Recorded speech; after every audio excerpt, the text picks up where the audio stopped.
Supreme court electronic voting machines మీద కూడా చట్టపరమైన చర్యలు తీసుకొని ఇన్వెస్టిగేట్ చేసి వాటిల్లో ఎంత జెన్యూనిటీ ఉంది, దాని ట్యాంపరింగ్ విషయంలో ఎంత జెన్యూనిటీ ఉందనేది ఇమ్మీడియట్గా టేకప్ చేసి చెక్ చేస్తే నిజంగా బాగుంటుంది. ఎందుకంటే ఈవీఎంస్ ట్యాంపరింగ్ అనేది బీజేపీ చాలా రాష్ట్రాల్లో చేసింది, చేయబోతుంది అనే వార్తలు వినిపిస్తూ ఉన్నాయి.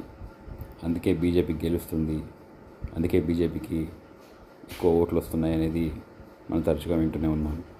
ఈసారి సుప్రీంకోర్టు వాలంటరీగా ఈ కేసును టేకప్ చేసి ప్రస్తుతం వాటిని నిషేధించి మాన్యువల్ బ్యాలెట్ని ఈసారి ఎలక్షన్లో వాడితే కనుక తప్పకుండా ఫలితాల్లో చాలా మార్పులు కనబడతాయి.